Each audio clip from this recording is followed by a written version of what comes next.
Hello again.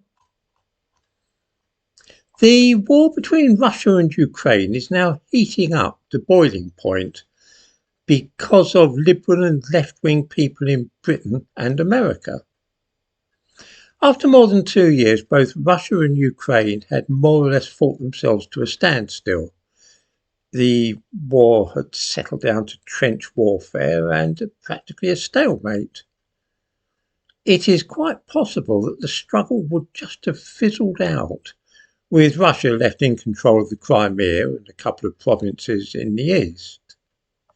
However, for wicked and mischievous reasons of their own, the left-wingers in this country and the United States have decided to throw petrol on the smouldering embers and cause the war to erupt again in the most dangerous fashion imaginable.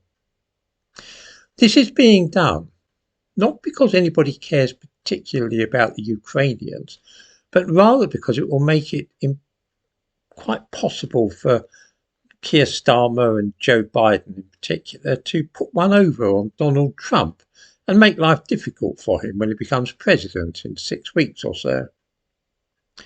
We know that despite all the millions of dollars and pounds which have been pouring into Ukraine, they've been unable to drive out the Russians from Donetsk.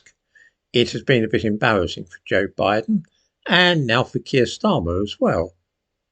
It makes our country look a bit feeble. If Ukraine cannot win, even with our help, what message does this send to countries like China, say? When Trump casually mentioned that he would end the war in Ukraine in a single day, it was clear that he really meant it. Probably he would tell Ukraine bluntly that there would be no more US aid and that they would just have to have a standstill armistice, which would leave Russia with the land which they had captured.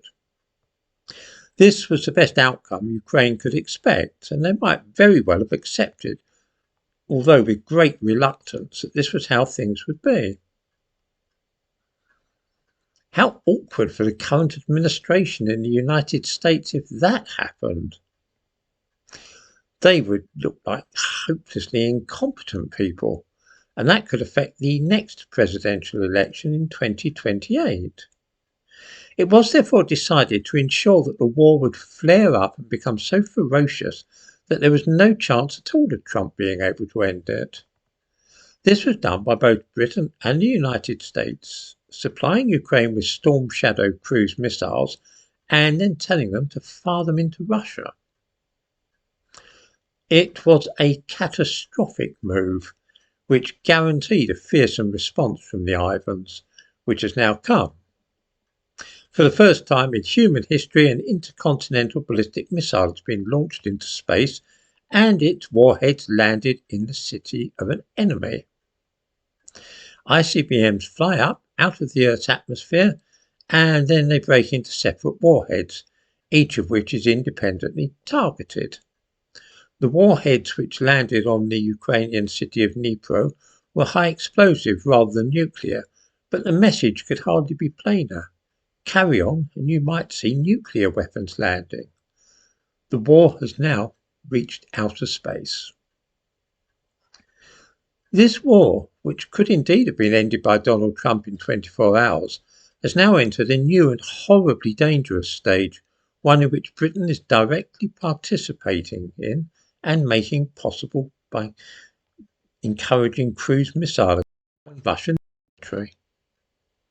We have entered uncharted waters, and just as so that Donald Trump will not be able to do as he said and end the war in a single day. It's being done, in other words, for domestic political purposes, nothing to do with Ukraine. We may all live to regret the mischievous actions of Joe Biden and Keir Starmer,